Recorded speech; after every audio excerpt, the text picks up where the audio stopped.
everyone. It's Meg from Artfish42 here with another edition of Coffee at the Fish. Today, our guest is artist Rich DiCarlo, who is one of our artists at Artfish42. And let's just say hello. Hi, Rich. Excuse me. Howdy. Coffee.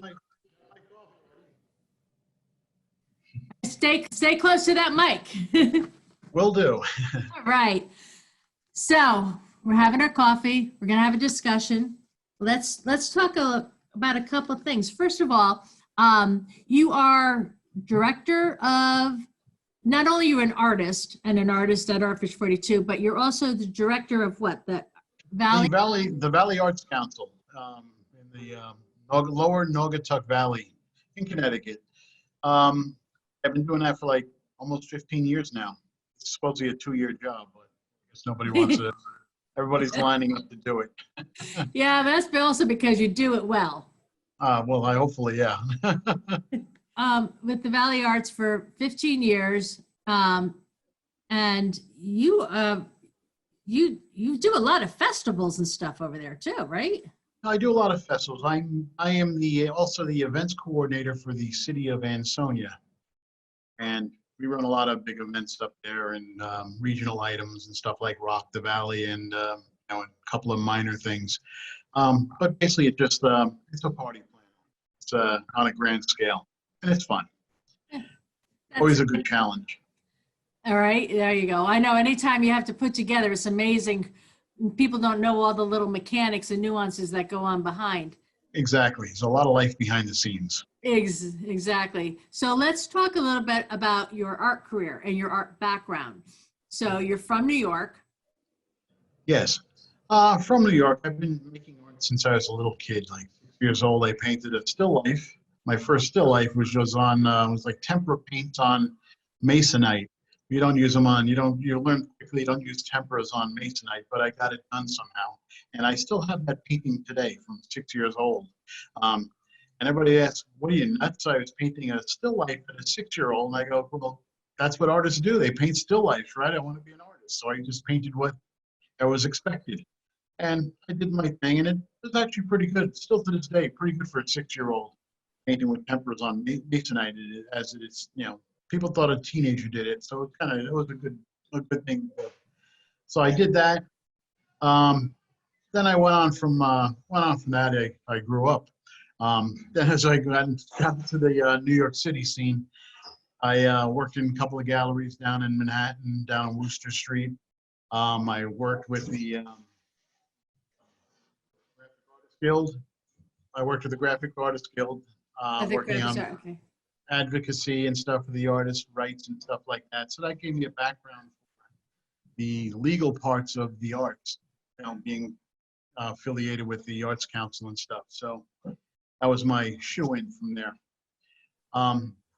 After that, I was basically in New York. I was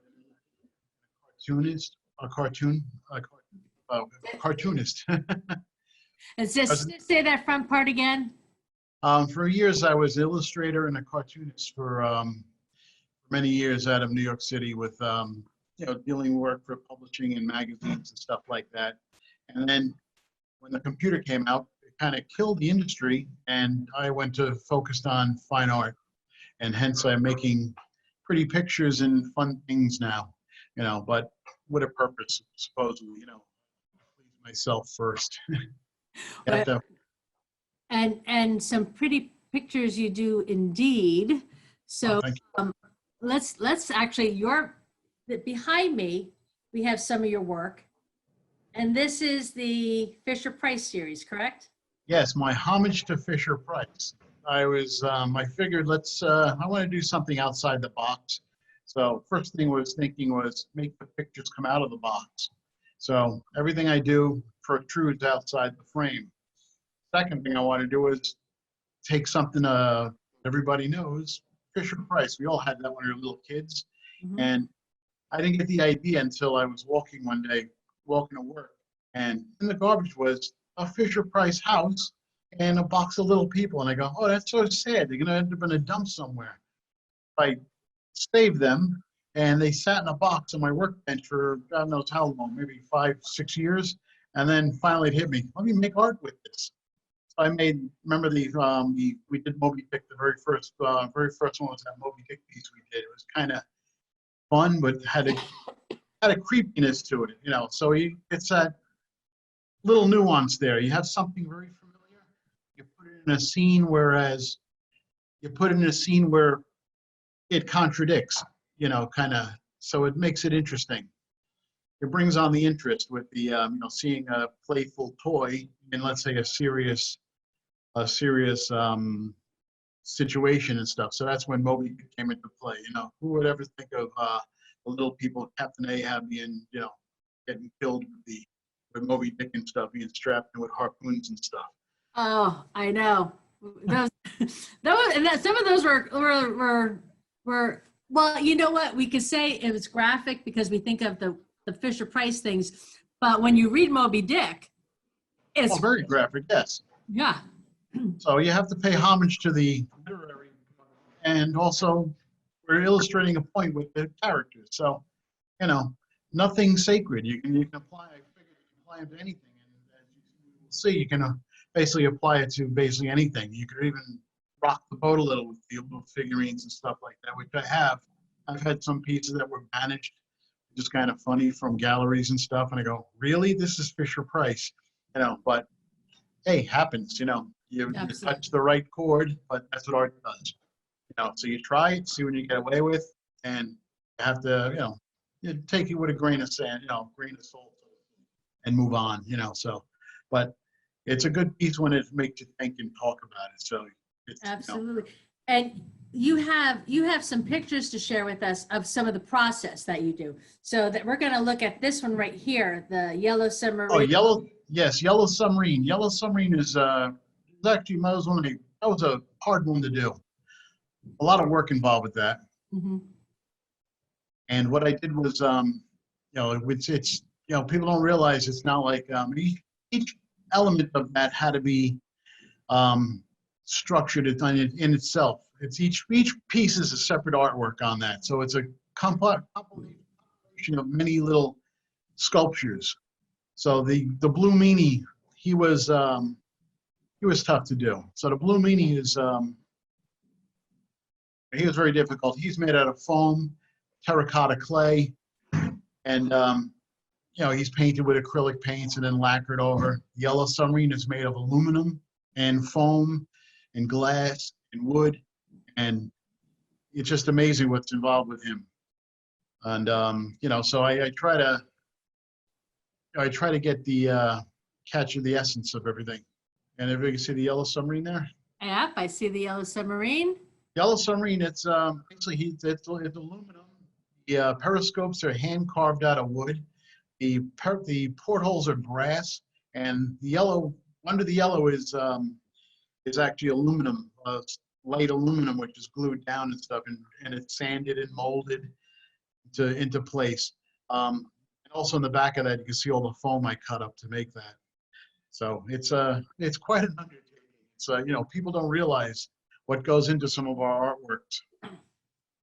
Absolutely. Well, I mean, with that particular piece, I mean, you have the waves coming over, you have, you know, the Blue Meanie coming in.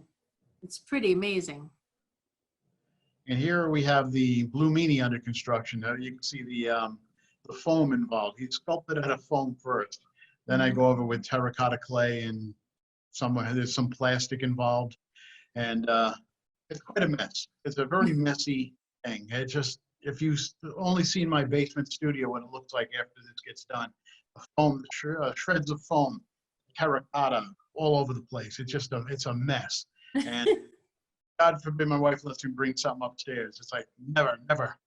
You know, it's quite a undertaking. Let's you know. Let's see. We got and the finished product is I was gonna say, you have the finished. The finished product is our yellow submarine with Ringo, George, Paul, company, and John. I forgot my Beatles. I know your Beatles are always wonderful, and I'm looking at that, and you can see like the shadow from behind. You know how it's three-dimensional, and it comes out of the frame. It pops out. That's all terracotta clay. and a lot of engineering involved because I had to put it inside the frame. I realized that the artwork was done first, then you got to, so it's like a puzzle. So the frame actually was put on after the conventional stuff and fit into place, sort of like one of those puzzles where you maneuver everything into place. So, and then I added the two fish are my own or hand carved, my little homage to Peter Max, since it looked like a Peter Max piece. And I remember Yeah. those back in the 70s. So it's got that Peter Max vibe, which is basically what the Yellow Submarine is. It's almost like a Peter Max homage piece in a sense. Exactly. That was the pop look then. So I think I caught the essence of it. It was fun. And the name of that is called "A Thing of Beauty, Destroy It Forever," which is a line from the Blue Meanie in the movie. So I figured Right. something, need a good title, and that's he's flying over. Did the scene actually appear in the movie? I doubt it, but it's my own scene, it's my art, so we can get away with a lot of stuff. So we can make people remember things. Exactly. And you tend to do that. You've even taken like pictures up from the masters and have created your own scenes with. Oh yes, that's always fun. Like we have, I did the most recent one was Grant Wood, American Gothic. Yeah. I had to do special Fisher Price people for that, and I used the techniques of Grant Wood, the basic realist thing, but as real as I can get away with my style. My style always takes over. You can never get that realism. It always looks like a Rich DiCarlo piece, kind of cartoony, but what am I going to do? That's the way it comes down. And change things now. So I did that one, American Gothic. Then we have The Birth of Venus. Yeah. There's a fun one to do. That's a real seashell. I had to go high and low looking for the proper seashell for Venus. And I even made her longer. I love those cherubs. I got you. I found out making the thing, I actually had to study the piece, the real piece, and I found out I didn't realize a couple of things were in there. A couple of elements pop up, So you learn from doing art, you do research. People don't realize there's research. And I found out a lot of things about it that I would have never known. So that's interesting. I changed the scene around too. I had to make the waves. There's no real waves coming out. So just landing kind of on the seashell. Had to add the drama to it. We also have, this is my favorite though, The Last Supper. The Last Supper. And it's true to form. Everybody's there, and it's done tastefully. It's not, everybody, oh, it's sacrilege. No, it's not. If this is sacrilege, then the actual original image was sacrilege. It's just my rendition of the situation. Exactly. As Da Vinci did his. Who did that? Da Vinci, or who did? Wow, I'm getting brain fog. Michelangelo? No. Michelangelo. Yeah. No, who did the Da Vinci or Michelangelo? I'm getting the two mixed up. But yeah, nonetheless, it was there. I try to pay as much accuracy as possible. The figurines are all hand carved terracotta, and I actually hand carved the tablecloth. That's my favorite thing on that is the tablecloth. That tablecloth is pretty amazing. People have to touch it, thinking it's like clay. So that was a fun thing. And then we also pay homage to, I got the, have to do the Mona Lisa, Not my favorite piece because it's actually a very boring painting. Most famous painting in the world. You think about it, it's a tiny painting. I thought it was 3 times the size of what it apparently is. Never seen it in person, but, it was very difficult to do because it's considered the greatest work of art. And, when you do it, you wonder why. But someone being the first one to do something, you got to give them kudos for it. Great piece, not to put it down, but it was quite interesting to do. I had to capture the essence. This one required a lot of painting in the background, which is more or less not my style. So I had to do oil painting techniques, which is not my bag. But you do that though. You will do a lot of master's painting and then create on top of it, which is interesting. I have experience doing that because I used to work for the publishing industry. I was what's called a ghost illustrator. And I would be hired to, let's say, to fulfill unfinished jobs for the publishing industry. So I was able to match a lot of people's styles and replicate their styles. So for many years, I would do, let's say somebody had a children's book or something and they didn't finish it, I would be hired to finish the insides and match the style of the artist. So I did that for like 20 years or so. It was fun. It was a fun game until Shop came out and destroyed it. I'm a victim of the computer, so it's amazing. Let's look at a few of your watercolors, if you wouldn't mind. Oh, watercolors. Yeah, watercolors I have fun with. For 35 years, I didn't know how to use watercolors. That's why I never touched them. And then one day I was watching this, I forgot the poor woman on the TV that did it. She used a butcher tray and there's all this water and mess in there. And I was looking at it, and that's when I had my epiphany moment. I go, oh, you don't take the paint out of the tray. You mix it in water and take it aside from the lid. So I found out on the little kiddie paints, I paint with the kid paints, and I found out that the lid of the kid sets was the mixing tray. And then I was like, from then on, wow. Then all of a sudden I became an expert on things. I do my best. And this is the chickadee, right? And this is the chickadees. This is one of the first ones I did. So the chickadees, and it was done, simple enough. And I just learning how to use the proper techniques, and I paint my own style, and you can get so much out of the children's paint sets. I now paint with regular sets, but we do a class, as you know, we offer the class at Artfish, and we do a watercolor workshop, and we use the kids paint sets, which I call the great equalizer. You can take an artist from any level, you put that little kid's paint set in front of them, and it's very intimidating. Let's see if they can do something with it. Say, I can make art with that. Yes, you can. Anybody can. It costs you a couple of bucks to do so. So art is like for everybody. It breaks the bounds of, anybody can make art, which is great. Right. That's what I think. You have to have fun with it. Absolutely. The seahorse was our first watercolor class, I believe, at Artfish. Yeah.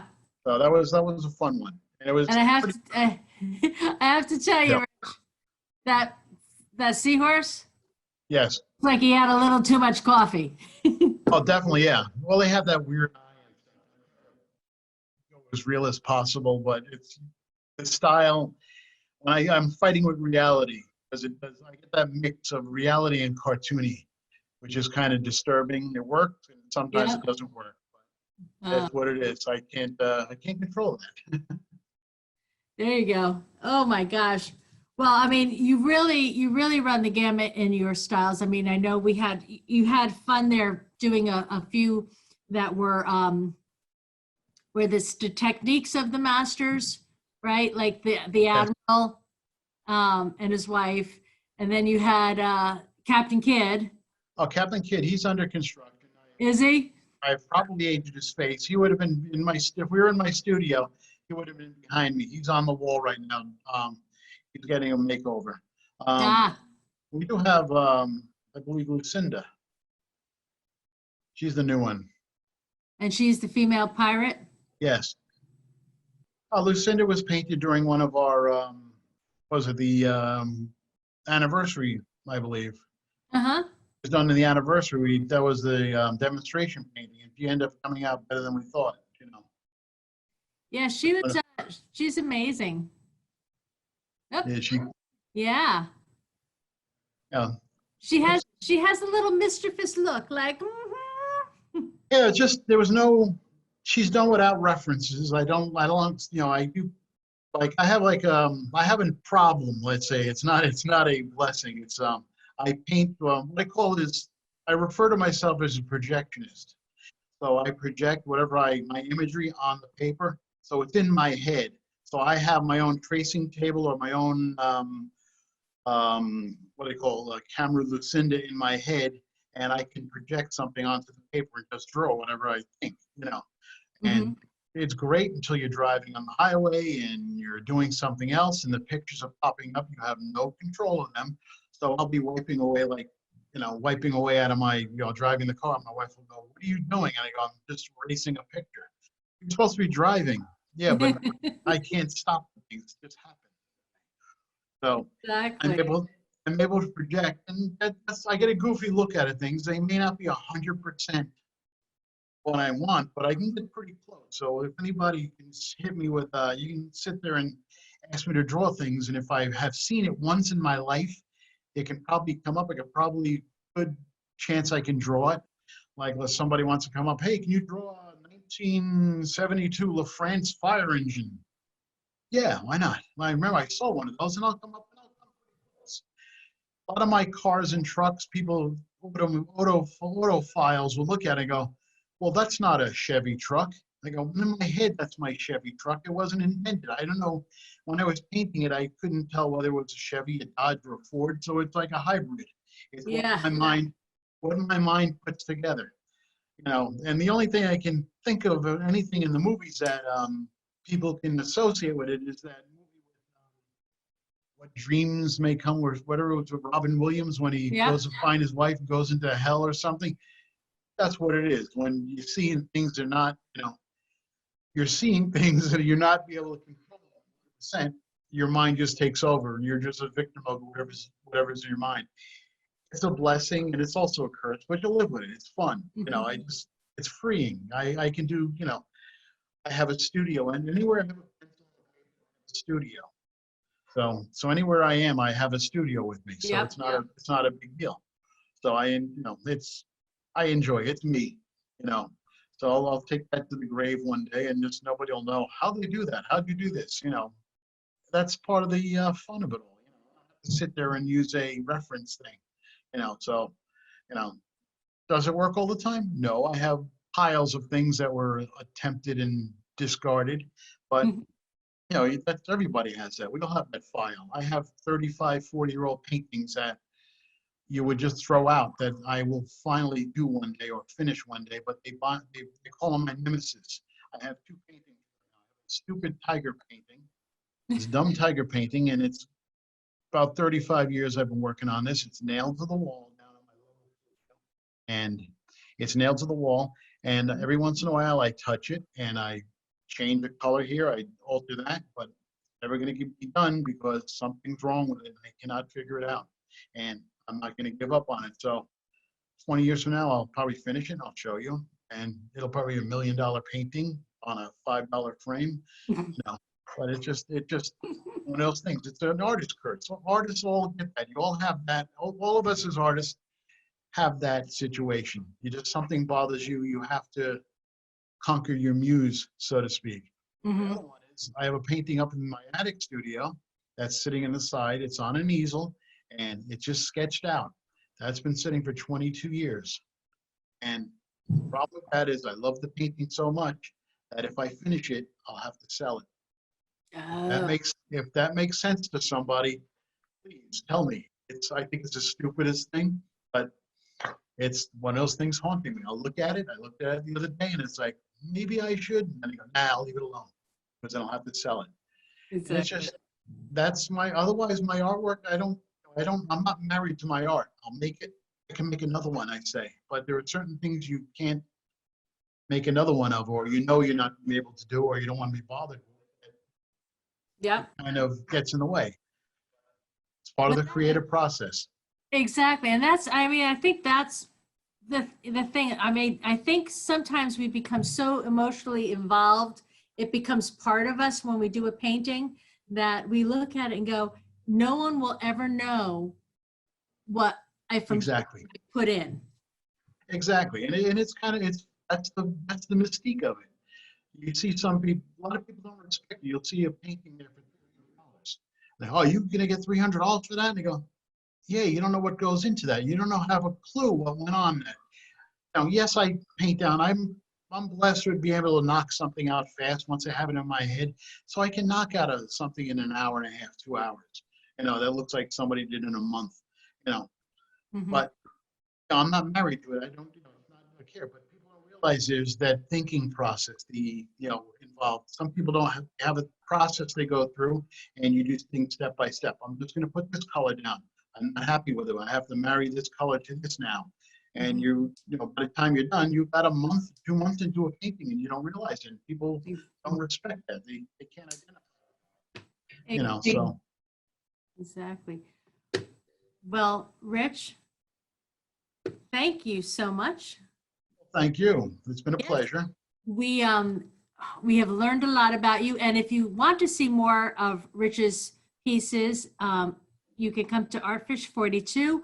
We will be having some of his pieces up online. I think we have, or we do have. I think we have your I think we have some of your watercolors up online and stuff like that. So you can go to artfish42.com and look on our e-commerce.